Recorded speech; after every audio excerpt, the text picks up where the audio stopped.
These Zoom meetings, I think I've only done one or two of them, so give me a second to get organized.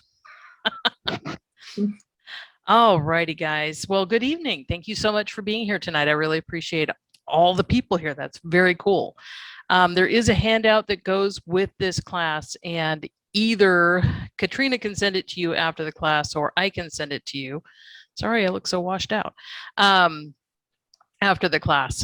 So either way, we'll get you the handout. And I do have it recording now. So we should be good to go. As we go, go ahead. Oh yeah, I did post the meeting handout. Well, I sent out a Zoom meeting link today, and it's also on the website. Okay. Yeah, but if you want to email me, you can email me at Tacoma@wildlandlord.com and I can send it to you. Okay, perfect. Okay, so first of all, I am not a lawyer. I cannot give legal advice. I do like questions, but make them short because we've got a lot of stuff to cover. So no long stories. I'm the only one who gets to tell long stories tonight. Okay. If you have a question, you can just say, hey, Marcia, I have a question, or you can put it in the chat box and Katrina can help me keep control of those. Can't you, Katrina? Yes. Aha. All right. I love it when a plan comes together. Okay, so the first thing we're going to cover is some rules that have gone into effect recently, and I'm not going to read every single bit of these. I'm just going to hit kind of the highlights. Okay. So a landlord may not charge or impose any late fees against any tenant for the non-payment of rent during the pandemic period. You may not report to a prospective landlord a tenant's non-payment of rent that accrued during the pandemic period or 6 months after the eviction moratorium or an unlawful detainer action. You may not take an adverse action based on there's a number in there, on a prospective tenant's non-payment of rent. I love it when you find typos while you're going on. A prospective landlord may not take adverse action based on a prospective tenant's non-payment of rent that incurred between March 2020 and the 6 months following the expiration of the eviction moratorium. A landlord may not deny, discourage application for, or otherwise make unavailable any rental dwelling unit based on a tenant's or prospective tenant's medical history, including but not limited to the tenant's or prospective tenant's prior or current exposure or infection to the COVID-19 virus. You may not inquire about such exposure. A landlord in violation of this section is liable in a civil action for up to 2.5 months times the monthly rent. They added this thing where you have to make a reasonable repayment plan with the tenants. If the tenant fails to accept the terms of a reasonable payment plan within 14 days of the landlord's offer, the landlord may proceed with an unlawful detainer.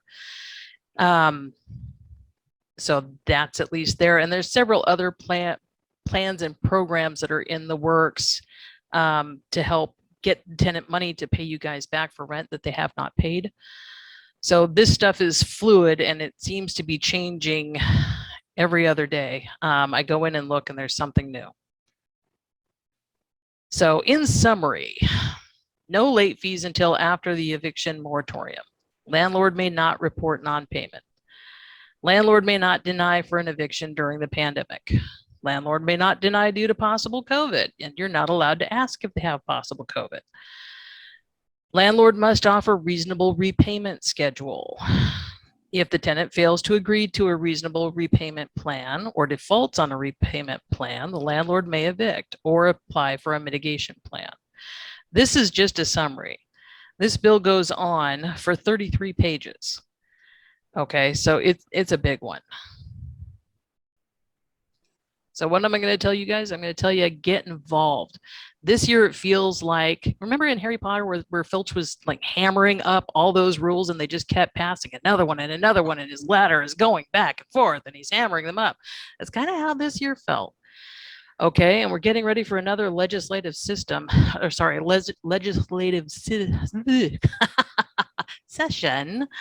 So they're going to just keep it up. Okay, we all have to get involved. Join your city council, join your school board, join something. The world is ruled by those who show up, and right now they're all filches as far as I can see. Okay. All right, so let's get to the fun stuff. Tenant screening. That's where I'm much more comfortable. Are questions at the end, or can we ask questions in the middle? You can ask a question now if you'd like. Okay, if the tenant doesn't agree to a repayment plan, I thought you had to go automatically to eviction resolution plan. That Do you very have- well could be. When I Okay. was reading, remember these rules change every other day. So it's, you could Yeah. very well be correct. Okay, all right, Okay. just checking that part. Okay, And again, thank you. I'm not an attorney. I'm sure Right. Rob Trickler will be teaching a law class that'll cover all of this stuff in a cohesive way. So you guys know exactly what's going on. At least I would hope he would. Katrina, tell him he needs to. Mhm. Okay. All have right. Up also. Pardon me? I have my hand up also. Oh, go on ahead, sir. Number 2, is that a typo? It says 6 and the 630 months. I don't understand that. Yeah, I copied that directly from the law, and they have it broken down into points. So that 6 is just where they had a paragraph break. So Okay, so the just 6 is nothing? is nothing. Okay, thank you. You're welcome. I have another hand up. Robert? Oh, I can't hear you, Robert. There you go. Can I hear you now?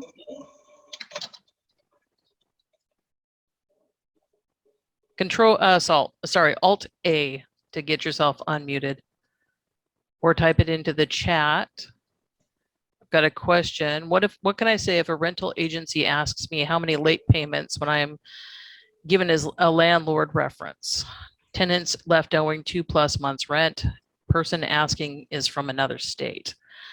What I'm advising people to do is to say they rented from me from this date to that date. I would not rent to them again. Okay. The rules are such as that you're not supposed to be telling other landlords about how much money they owe, which is a ridiculous law. But that's what we have right now. I don't make the laws, I just have to report on them. Not rent to them again. And never rent to them again. Correct. Okay, so let's move on, guys. All right, the first thing I like to talk about is make sure you have the right forms. I keep running into people who are using Stevens and Ness forms that have no legal standing in Oregon or Washington, pretty much anywhere. They're just crap forms that you can get on the internet. The Landlord Association has all the forms you need. They're very well written. And I think, Katrina, aren't most of them free? Well, you have to be an active member. You have to be an active member, but yeah. So the forms you're required to have are an applicant screening criteria form. This is a law. It's actually been on the books since like 1979, but you have to have it now because Oregon and Washington like to pass rules to reinforce things that are already rules.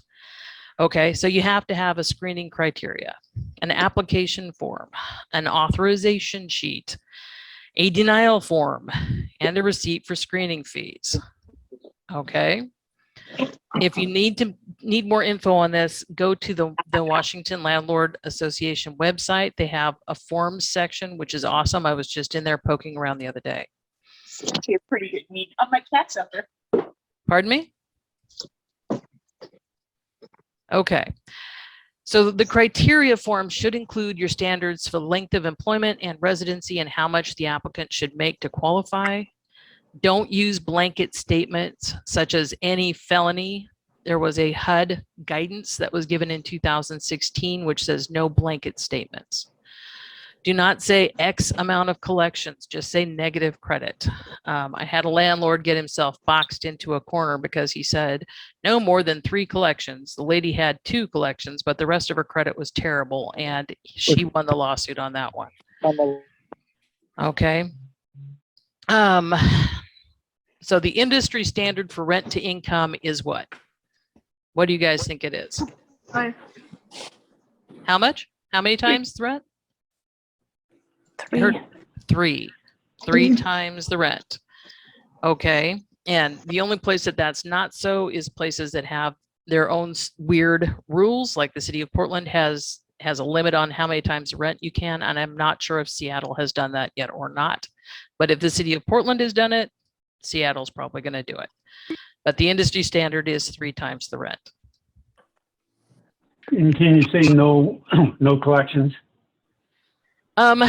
You can. It's easier to just say a credit score of 650 or higher. That way you're not boxing yourself in. And is that on the income side of it? Is it their net income? Is it their? I prefer net because it's after the government has taken their chunk. Okay, and so it doesn't matter what their other bills are showing. They have a car payments and all the other stuff, Yeah, it's 3 times the rent. 3 times the net. Okay. So the screening authorization form is something that we've just recently introduced. I actually use it down here as well.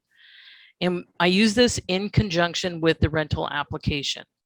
And why this is helpful is because, as you probably noticed from reading applications handed in to you, people have terrible handwriting nowadays. We've all gone to computers. Okay.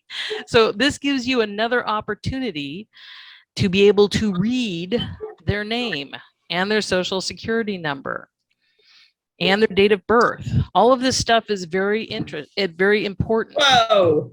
Okay. Thank you. Really loud. Katrina, how do I mute people? 'Cause I'm Oh, getting- you have to go to part. I have to do what? Okay, we'll figure that out later. Am I muted? Can you hear me, Katrina? Shit. Excuse my language.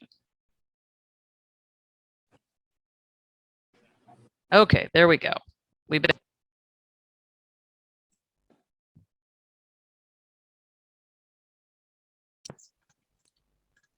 Okay, not now. Can you still hear me? I can hear you. Can you hear me? Mhm. Okay. Whoa. Thought I turned off my own microphone. Sorry, guys. Okay. So the reason this authorization form is so important is because credit is no longer sorted by just social security number. Okay. In the old days, it was. Back in the 90s, when I first started, it was. But then the internet happened. So now the credit is sorted by 3 things that have to match. You have to have the correct name. You have to have the correct date of birth, and you have to have the correct address. Okay, so those 3 things all have to match, and the bad guys know this, and that's why they're playing with their name and they're playing with their addresses, especially if they didn't pay the last landlord that was there. They're not going to want to give you that address. So you really need to see that picture ID, and you need to get the address, name, and date of birth off that ID. I actually take a picture of it with my cell phone, and I require it when people turn in an application. I also require that they turn in a recent pay stub. That way I have all of their employment stuff. How long have they worked there? How many sick days have they taken? The last 4 digits of the social security number are on there a lot. Not always, but almost always. Tons of information on that recent pay stub. Okay, so get a picture of that picture ID and make sure that they're giving you, they're giving you 2 addresses. They should know where they live now and where they lived before now. If they can't remember where they lived 6 months ago, there will be problems. I guarantee it. Okay, so make sure you're getting all of this stuff. The more correct information you enter, the better the information we can get back to you. And the silly season doesn't technically start till November, but we're already seeing a lot of crazy stuff out there. So get that driver's license and recent pay stub. If you go to the Washington Landlord website, they have a full form section. You have to be a member to log in and get to them. But there's the notice to applicant for tenancy sample. That is the screening criteria. There's a whole article in here about the importance of picture ID. I may have written that one. I don't know if it's mine or somebody else's, but there's a ton of stuff. And the Washington Landlords Association is asking that you have a rental application, an authorization form, and a copy of the picture ID. which you guys should be getting for yourselves. Okay, so written screening criteria is required by law, as I mentioned. So what you're doing is you're defining the conditions and requirement an applicant must meet in order to rent your property. Okay. So this is so that they have an opportunity to screen themselves, which is what we want. So mine says we offer applications to everyone who inquires about the rental. We review complete applications, not those ones that you get that are barely filled in. They have to be completely filled in. No portion of your screening charge will be refunded once the screening has begun. Things like that, okay? The Washington landlord notice to tenants has all of this good information. It tells them where the credit information is coming from. It tells them that if they could be denied if they omit or report false information, if they're a registered sex offender, unverifiable or insufficient income or too much debt. This really lays it out for the applicants in a nice, clear way that gives them a reasonable expectation of what could get them denied, which is exactly what this form is for. Okay, and I make them sign it. I'm pretty sure there is a section on the bottom where you can have them sign and date it. Make them sign and date it. Okay, if they still want to apply after reading all this, then they understand they can be denied for a number of reasons. I wanted to add a couple things. I am at the Olympia office of WLA. I've run into a couple different things with this screen report, and everyone should be using this. They should be signing it and getting the prospective tenant to sign it, and they should be keeping their copy. I just had a landlord dinged $100 because even though the tenant did not qualify to rent the property, the tenant was savvy and came back and said, hey, you never gave me one of these, you owe me $100. And the law says if you don't use this, you can get dinged $100. So the landlord got dinged. I also had this form save a different landlord because one of the things it says is you can be denied for omitting or reporting false information. Mhm. So even though a landlord had a fellow whose numbers complied, he had left one thing off, and the landlord was like, oh, that's bad. And so she was able to use this because she actually used this form and she had given it to him, and it's right there in writing. Mhm. So please use this form. Look at it, go through it, and use it. Exactly. Very good points. I've had a couple of landlords down here in Oregon get dinged for the same reason. And I'm telling everybody, get this thing signed. You keep a copy, they keep a copy. That way they can't. I had one lady who was absolutely nuts, which we'll talk about more later, but she was saying that the landlord didn't provide her one, and the landlord had thankfully kept a copy. Okay, so it's really important nowadays. I have a question. What if they don't have up-to-date ID or refuses to provide it? I tell them I can't accept the application without current picture ID. Now, if they're just moving up from California, they're going to have a California ID. That makes sense. But I had a guy who said he lived in Oregon for 8 years and he had a California driver's license. What? Okay, I think it's 30 days you're supposed to have that changed out. So make sure it's current from where they lived currently. Okay, we've got a bunch of bad guys coming from, weird places, Utah, Tennessee, that have weird IDs. So really keep an eye on that. It should be current from where they're from. And I've got a question. Can we get a copy of this and all the documents? Yes, we're going to be emailing those to you at the end of the class. Okay. So application process. You should have an application package. This package has gotten bigger over the years because of all the darn forms we need nowadays. But what I have is a flyer for the property that shows the property, okay, the application, the authorization sheet, and the screening guidelines. And I always make sure that the screening And guidelines, stapled them together. yes, that is very good. Staple them together and make sure your screening guidelines are on top.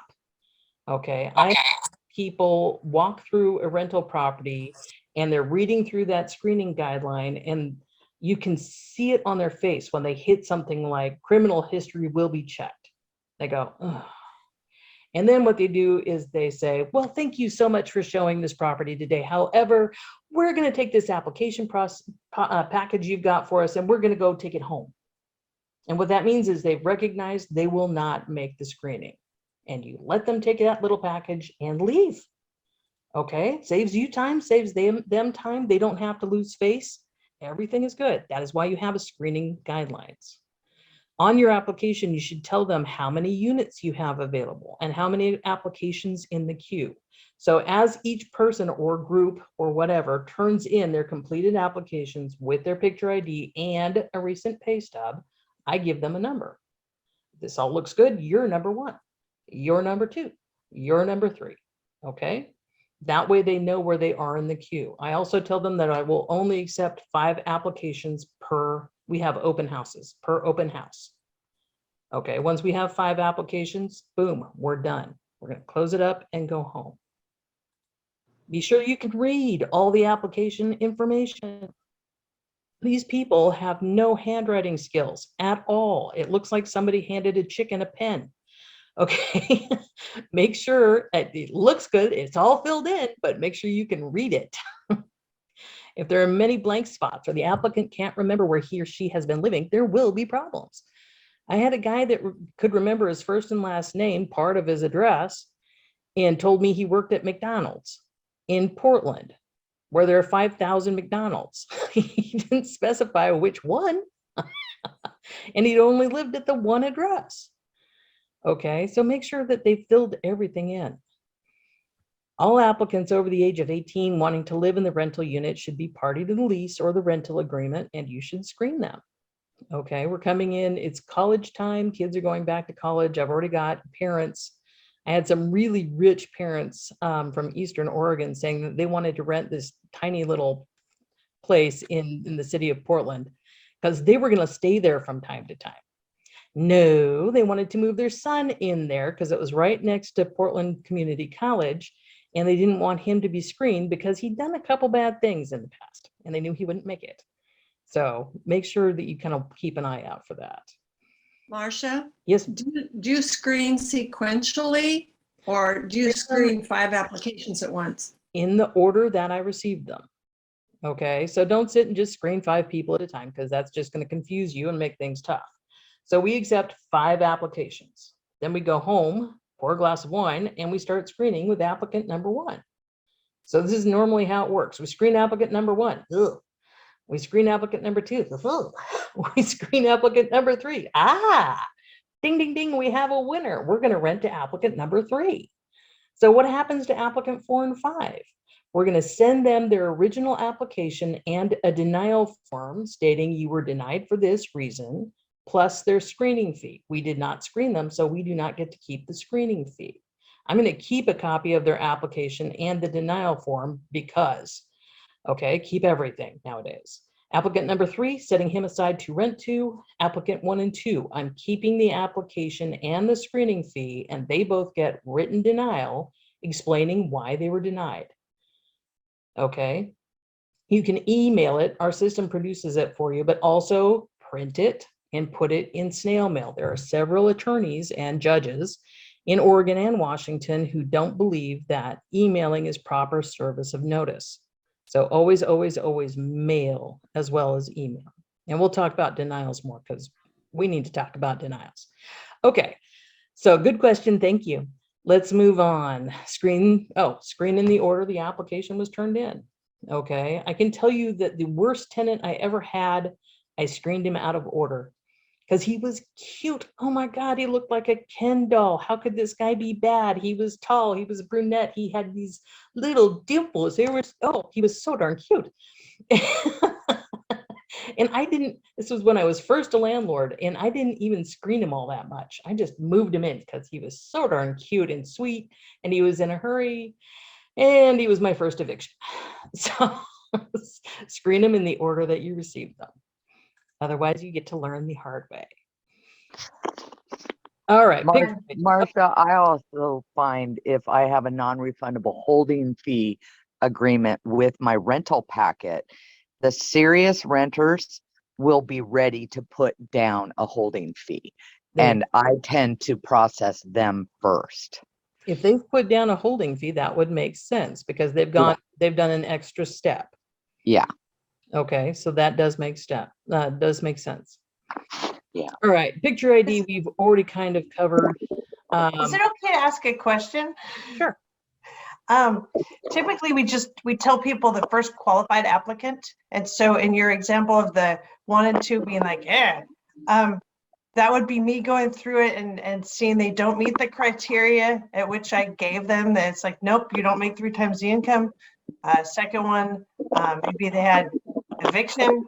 Or bad credit, Okay. bad landlord reference. Okay, we're hoping that these people, make the screening. That's what we're hoping for. But if they don't rent to them. Looks like I have a question from Sandra. Are you there, Sandra? Yeah. So I'm in a residential situation here where I have 3 rental units within my home. Okay. And I have 2 other people to take into consideration besides myself. And so I try to find not only somebody who qualifies in all these other ways, but also somebody who is going to Be compatible with the rest. be compatible. If you And that includes health concerns like fragrance. Right, but you can't ask about the COVID thing. Well, that's a problem for somebody my age. I know. I would ask Rob about that, but right now the law says you can't ask about the COVID thing. Yeah, well. So. I mean. I know.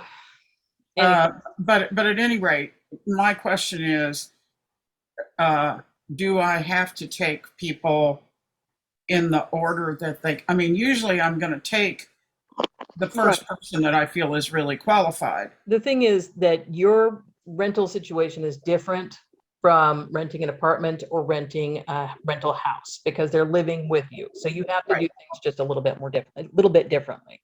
And that's understandable. Okay? Yeah. Okay. May I ask a question? I have units which are mostly rented to college students because of its proximity to the college. And I'm wondering, they mostly need co-signers. Mm-hmm. Do you have a separate co-signer form? Nope. I make them fill out the regular application. And then I'm just going to run them for credit or decision point because and then are they also subject to the 3 times net income after their debt structure and their income? Yeah. Okay. Yeah. Hey, Marcia, I wanted to mention we have, over 150 people on this Zoom call, and we need to move along. Well, no, yes, but no, depending on where their rental is, there may be county prohibitions regarding, take one first. But I believe Seattle's was thrown out.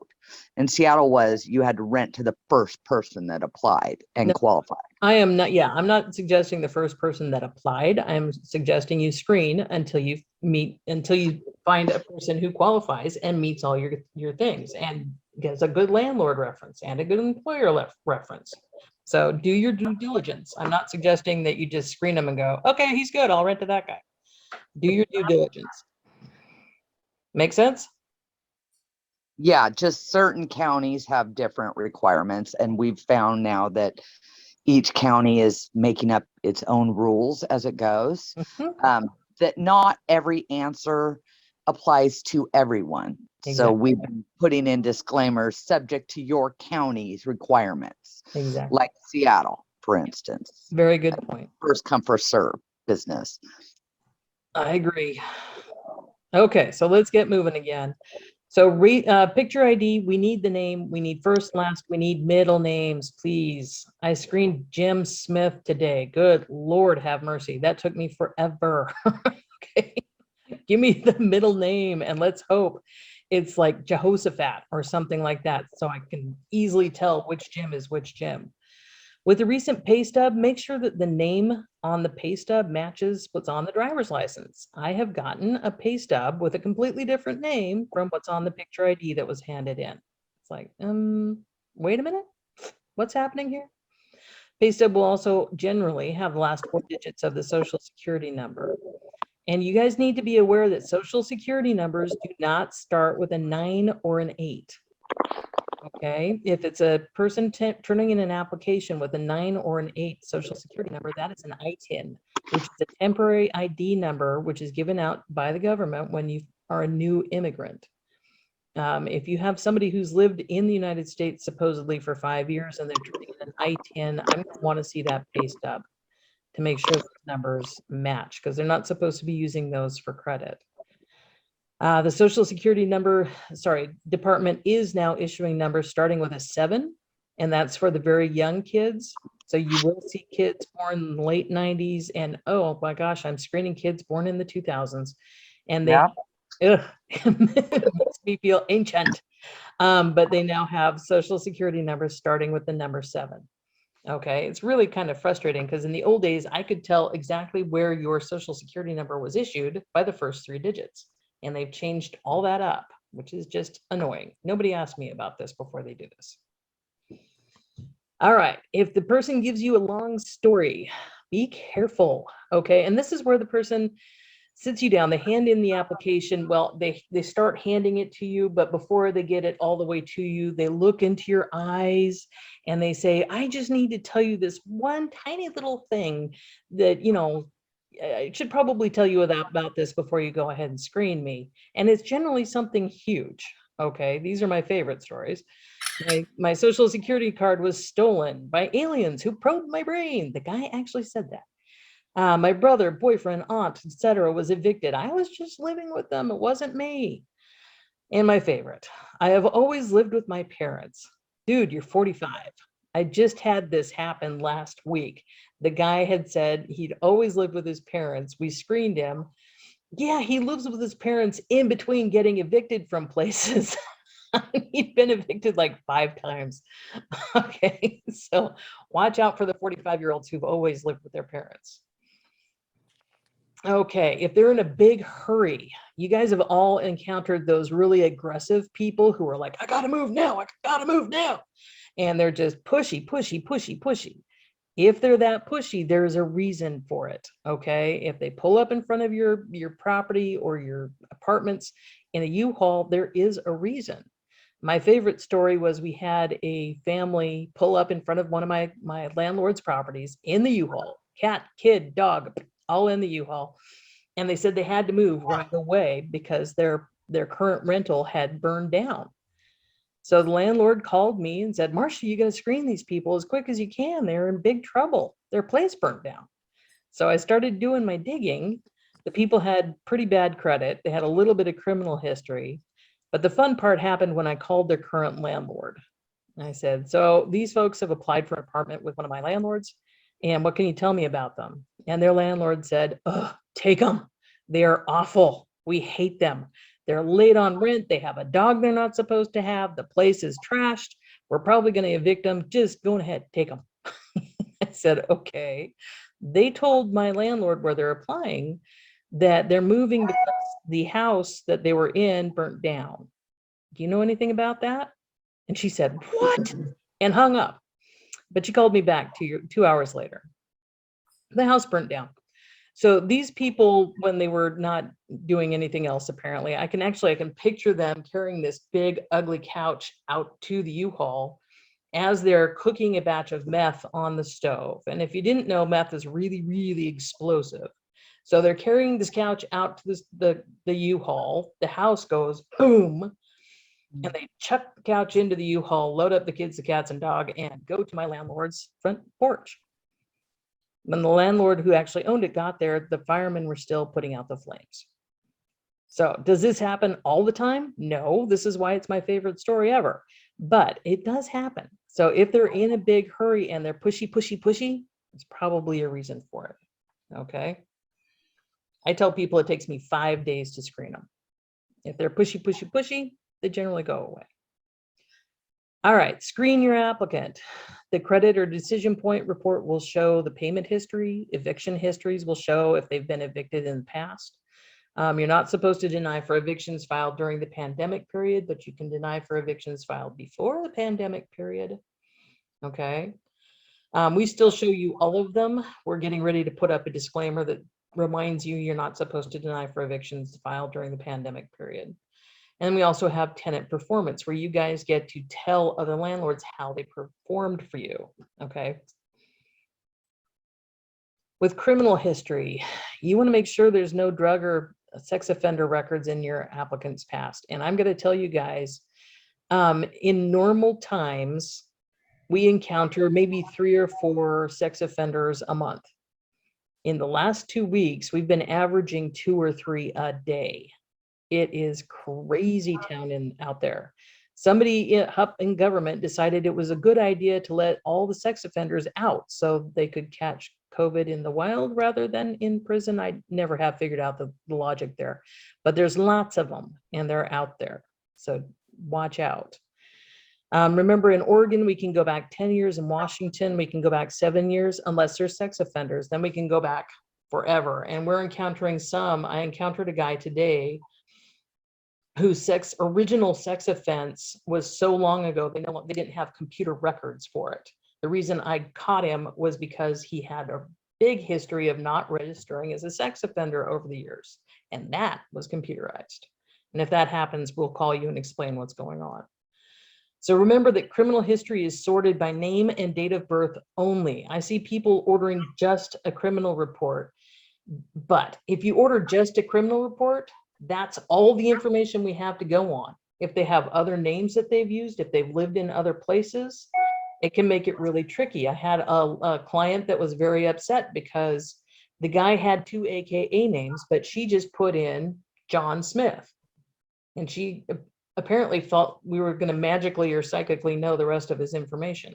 It's not how it works. So if you do just criminal history, you really, really need to do a social trace as well, so that we know where they've lived and what other names they've been using. Okay. Also, I want to point out that statewide criminal history is Oregon and Washington only. I keep having people order a statewide search on folks coming in from Idaho or Ohio or Utah. Statewide is Oregon, Washington only.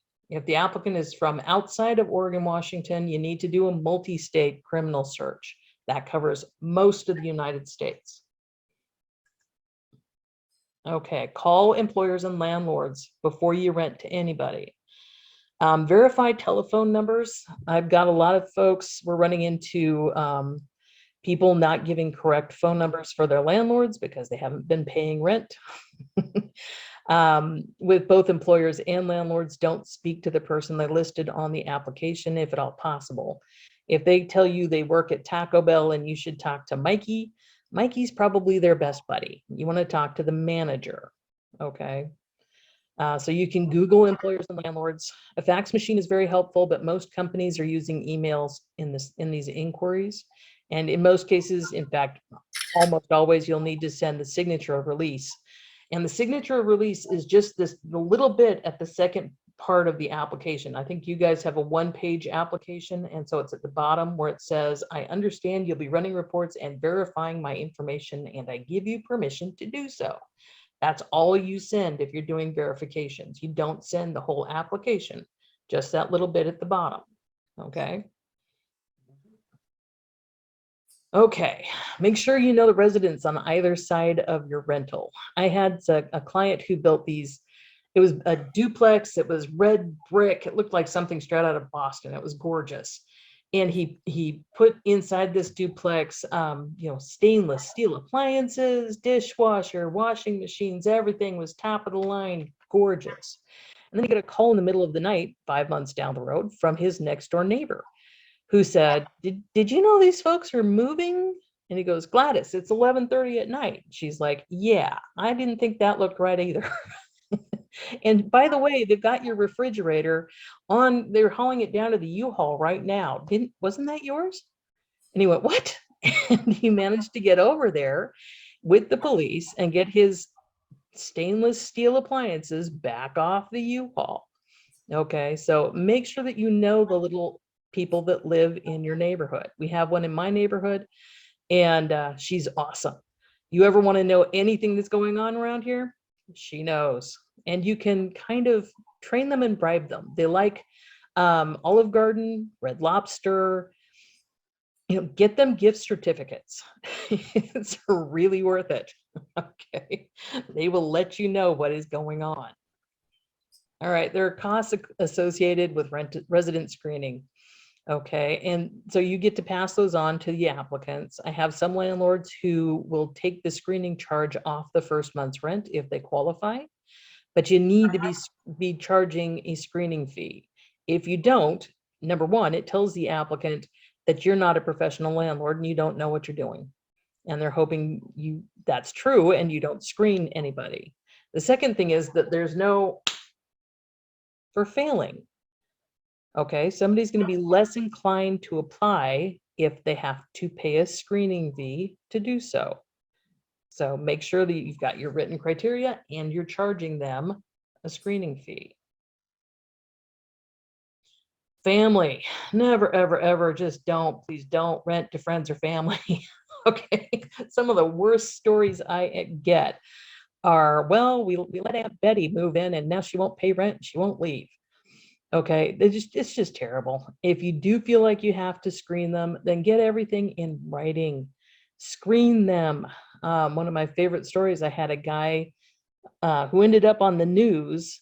He had an old friend call him and say, hey, I heard you have rental properties nowadays. You got anything available? And he said, well, yeah. And he didn't screen this dude because he was an old college buddy. He was great in college. So he just let him move on in. And 6 months later, he and the cops were there because the guy never paid rent. And when they opened the door, the smell literally knocked them back down to the grass on the front yard. The smell was atrocious. What his friend had done in between college and now is he'd found the love of his life, which turned out to be lovebirds. A couple thousand of them in cages. And he didn't like to clean the bottom, so he took that little tray thing out. So what you had was neat little squares of lovebird poo under all the cages. And he also liked to let them fly throughout the house. So poo was everywhere. It was just disgusting. And if he'd screened this guy before he let him in, he would have seen that he'd had similar problems with other landlords. Okay, an extra tip or two, and then we'll just go to questions, okay? So send a written denial letter. It is a federal law that if you're using a credit product for any purpose, you've got to send written denial. And you guys need to be understanding that when you screen somebody through the system, your name, well, it's Washington Landlord Association, and then your name appears on their credit profile as an inquiry. Okay, so you need to send that written denial. I had a landlord here in Oregon who verbally denied an ethnic person. Now, she verbally denied him for perfectly reasonable reasons, but because she verbally denied him rather than doing it in writing, he was able to go to HUD and make up all kinds of crazy stuff. Okay, that's why we provide the document, the adverse action letters for you. And remember, you can email them, but also mail them. Okay. So we have had kind of a rash of crazy psychotic people who've been denied. So I thought we'd spend a little bit more time on denial. We had one lady who was denied for credit. I don't know if the landlord told her that we had denied her or not, but here's kind of, we're going to go through the rules here, okay? So you have to deny in writing. Use a denial form. Even if you only called the landlord, you still want to send out a written denial and you want to keep a copy of it. When denying, do not let the applicant pull you into a long discussion about why those credit problems aren't theirs and how that criminal history is all a big mistake. Do not tell the applicant that we made the decision, thereby sending the psychotic people to my office. Thankfully, they don't know where my office is. But, oh God, this last lady, she called and called and called and called and called and called. She was nuts. So don't do that, okay? We have a consumer link on our website, and they can request copies of any report you ran. And you need to be clear when you're denying them. The psychotic lady would have been a lot happier if the landlord had said, we're denying you because of your credit. Okay, so here's my denial speech. You take a big deep breath and you call the person and you say, thank you for applying. However, your application did not meet our criteria due to your credit or due to your criminal history. Whatever it is, short, sweet, no detail, just your credit. Okay.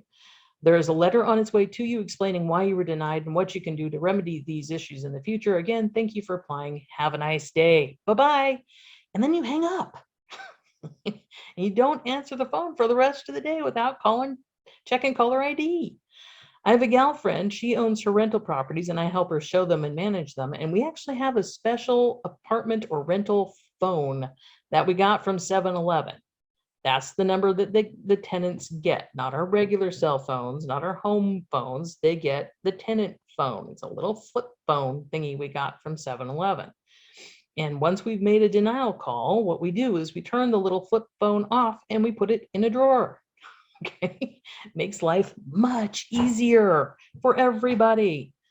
So, but do tell them why they are being denied and don't tell them I said to do it. Okay, please, oh please. All right, inspect your properties regularly. You should be inspecting every 6 months. Use a 24-hour notice to let them know you're coming. They can say, I don't want you to come in at that time, at which point I say, fine, what works for you? And they generally go, oh, let's say 3 weeks from now. No, how about next week? Okay, so they can refuse once, but that's pretty much it. Then they need to pick a date. So when you're inspecting, you're looking for new paint jobs. I had a tenant paint the entire inside of a 1-bedroom apartment, the screaming blue, except for little white cutouts with sharks swimming on the walls all the way around the 1-bedroom unit. People, filth. If I go into a rental property and it's generally young kids, I have to say, and it's just, there's grease and oil and everything. I do that on the stove and I tell them, okay, see this? This is going to kill you. I'm going to have to call your mother and tell her you died because you didn't clean up after yourself. So I will be back in 10 days. This will be clean. And I go back in 10 days and it usually is. Okay. Weird smells. Cooking several different kinds of drugs leaves weird smells. It's worse than cat litter smell. It's kind of like burnt cat litter, frankly. So you're kind of sniffing for that. Water leaks. Go into the bathroom, do that thing where you put your foot down around the toilet and the tub. I don't look in cabinets unless I have warned them I will be looking in cabinets because sometimes there's things in there you can't unsee. Unexpected garage remodels. Had a tenant take a garage on a 2-story house, but they took this huge garage and they sheetrocked the whole thing in, painted it a virulent purple. I mean, it was just a nasty color of purple. I don't know why they chose that. And then moved another family in to the purple garage. Fortunately, they were HUD tenants. So we were able to contact HUD and let them know of the lease violation, and HUD made them fix it, and they left shortly thereafter. Weird changes to wood stove. Another tenant decided he wanted to save money on garbage service, so he was trying to modify the wood stove to burn garbage. Completely wrecked a beautiful wood stove. New batteries for smoke detectors. So I do this once a year anyways. You want to make sure the batteries are still in there. You can tell who the good cooks are if the smoke detector batteries are gone because they got annoyed with it. But go check it. Also, smoke detectors do expire, so it's good to go check and make sure that they're up to date and all of that kind of good stuff. Okay. I had a friend who said, well, I don't want to go and inspect because I feel like it's rude and I'm intruding. Dude, it's your property. You should be doing this at least once a year. More than once a year is probably kind of stalkery, but at least once a year. Okay. Give them notice, let them know you're coming. All right, money. make sure you're charging enough rent for your area. Right now, rents are going through the roof. And that is because Washington and Oregon have passed crazy, crazy landlord tenant laws. So landlords are being way picky, as you should be. That's just how it goes, guys.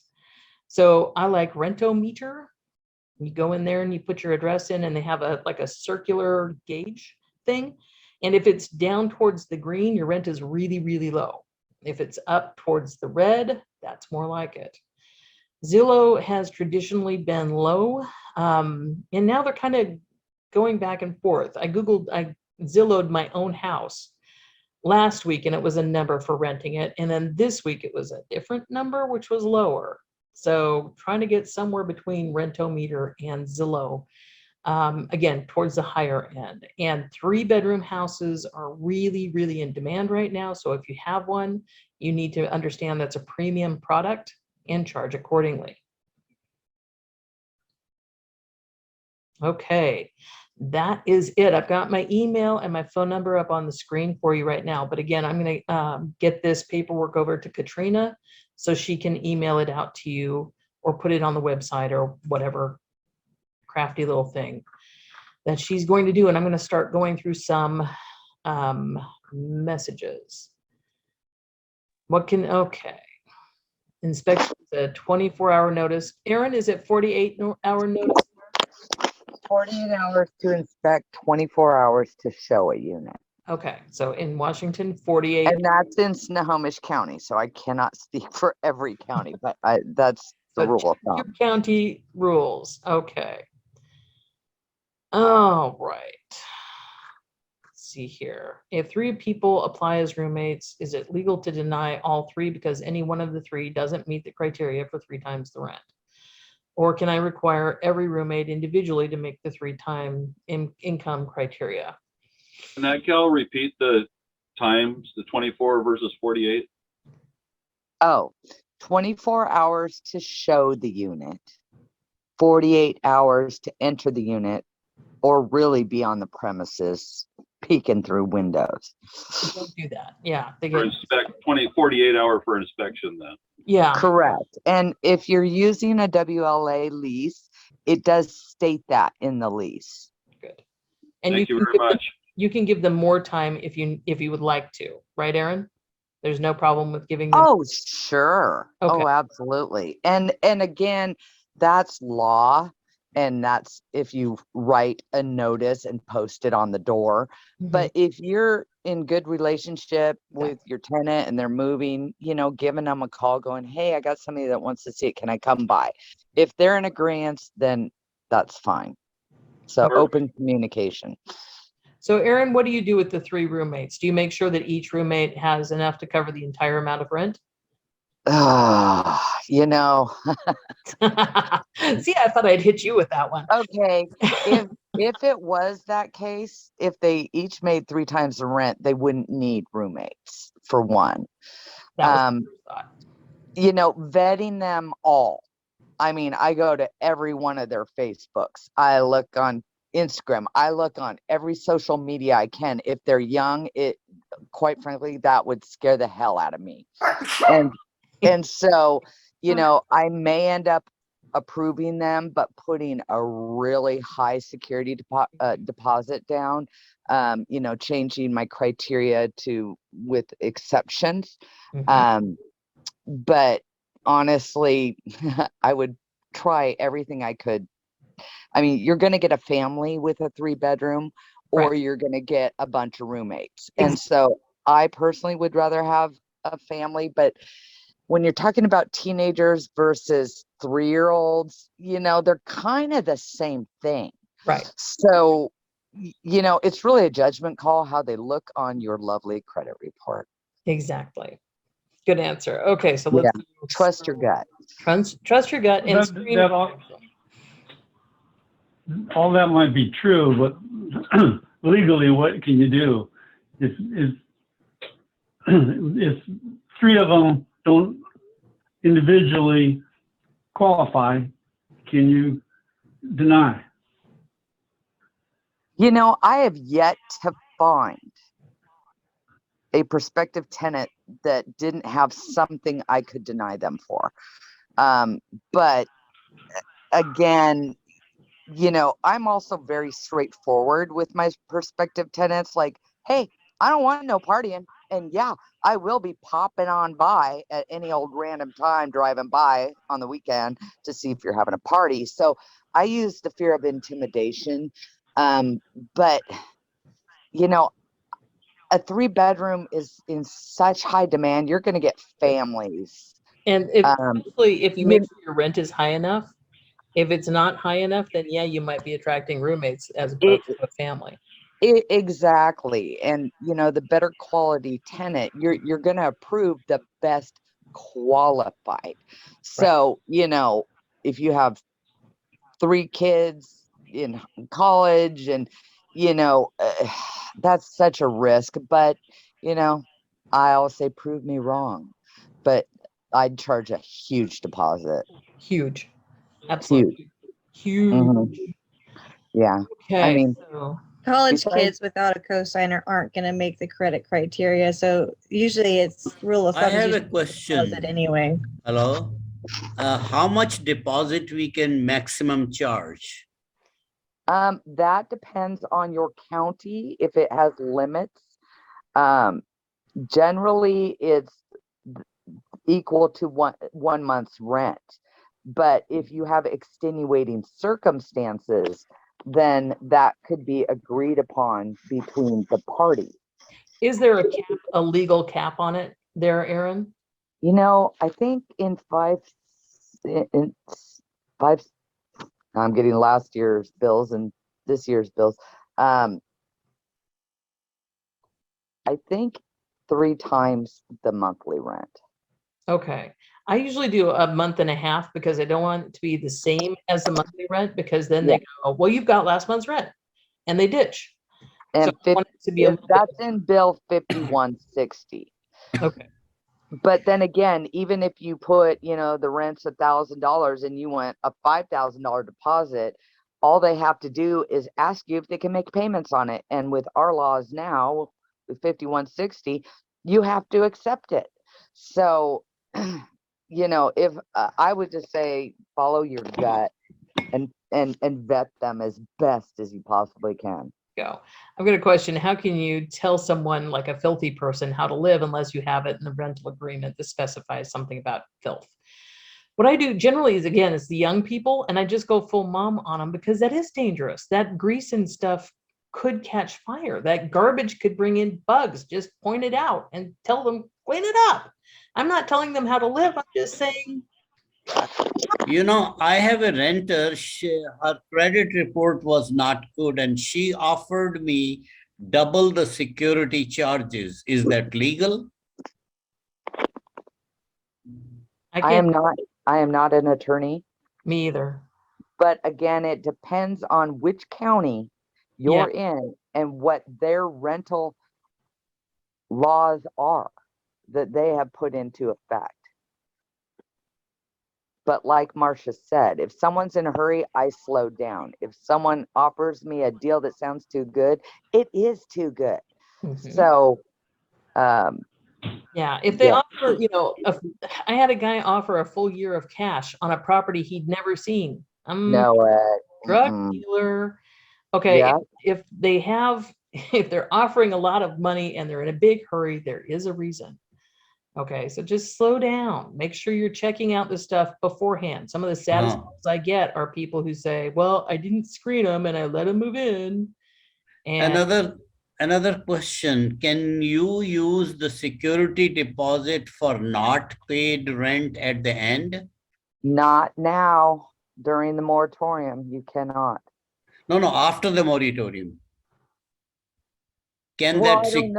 I don't know when the moratorium's ever going to end, and that's going to be purely up to the counties. Changing the darn rules every second, so that's something we're going to have to wait and see on. Yeah.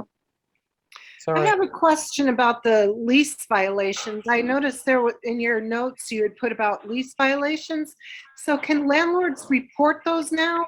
And then as a landlord screening a tenant, can you find out if they violated the lease? How does that work? Okay, so we have a product called Tenant Performance. It's actually free. You log into the website and you can report how these people performed for you. So you can't report late rent or money owed, but you can report lease violations like unauthorized pets, occupants, damage, things like that. So if you want more information on that, send me an email or give me a call tomorrow. I'll be happy to send you out an instruction thing on that. Is that for Washington only? Nope, that's nationwide for NTN, my company. All right. Walter, you have a question? Which site you go to report the lease irregularity? That would be ntnonline.com. What is that? NTN online .com. And what is, once you go there, you record yourself? No, there's a form, and I'll just give Katrina that form so you can fill it out and just send it in via fax or something, okay? So you fill this form and send it to them? No, you send it to us, not to the tenant. Okay. Okay? Okay. All right. So Ernest, thank you. Okay, Walter, did you have a question? Yeah, so my question was, you said that there was a premium for 3 bedrooms, right? Can I also put that premium, let's say, for instance, if I have a 2-bedroom plus a den? Okay. Can I also charge more for that, or was that? Well, 3 bedrooms plus a den means you have 4 bedrooms, or 4 potential bedrooms, and you can't discriminate on familial status and all that kind of good stuff. So again, I would say make sure the rent is on the high side. Okay, all right. Okay. Okay, let's see here. I've got a question. Do you have to give written notice of things that we're telling them that need to be fixed during the inspection? Yeah, you can. I don't think it's required. In Oregon, it's certainly not. Aaron, what do you think? I'm sorry, I missed that. I go into a place and I tell them they got to clean up the grease and filth. Do I need to give them written notice? I'm going to give them written notice that I'm coming back in 10 days. Do I have to tell? Oh, I would 10 day the heck out of everything you can, because with our lease, if you get 4 or more notices to comply within a 12-month period, then that's a breach of the contract and you could terminate the tenancy.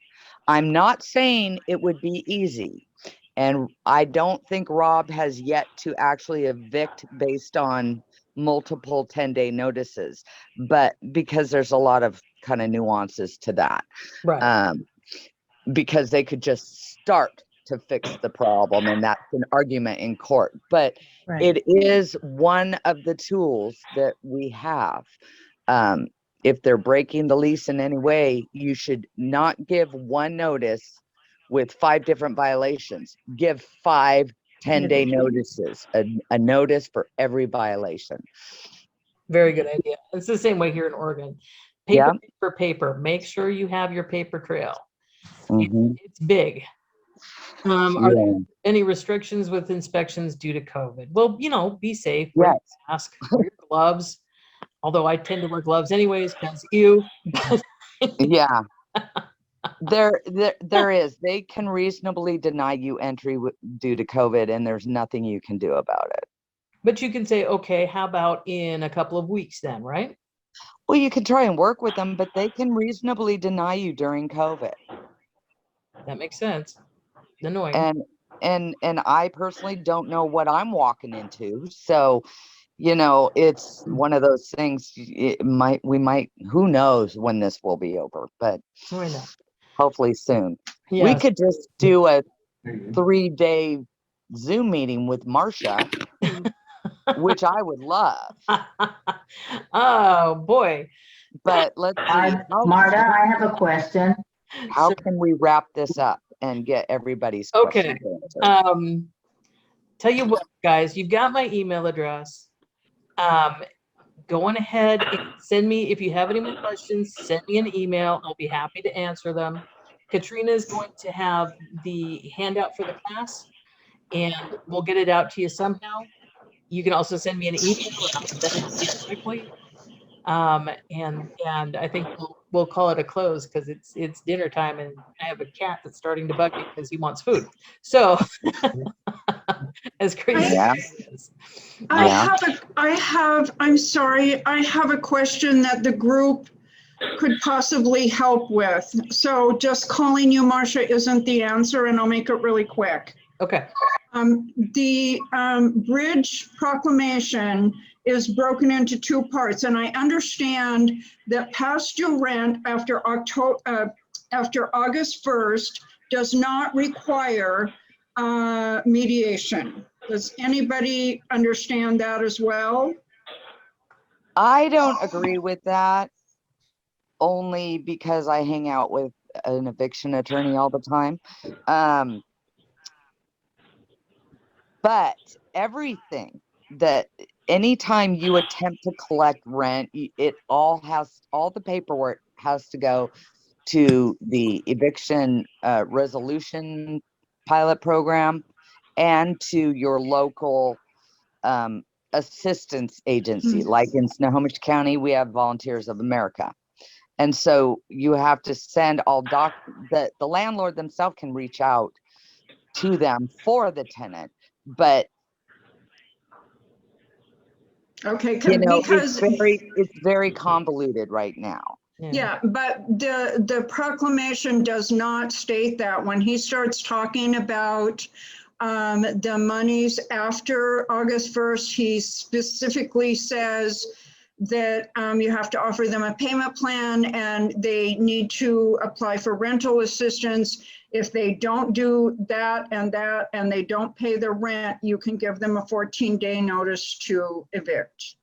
Yes, just keep in mind, if you give them a 14-day pay or vacate, you're still going to want to send a copy of that to the eviction resolution program in your area and to the assistance program in your area. You're going to want to cover both bases, because that's just an argument for JHP to come back and say, oh, she never reached out to us and just gave the 14-day. So Rob says, cover your bases and send it to everyone. Okay, even though he doesn't specify you have to do that, the governor does not. Just because, I mean, look at our governor. Just because what he says, I mean, don't believe a word he says. Well, exactly. Believe the attorneys that have to fight this, which is very, very difficult right now because there are no rules. There really is no perimeters. I mean, other than what Inslee has said.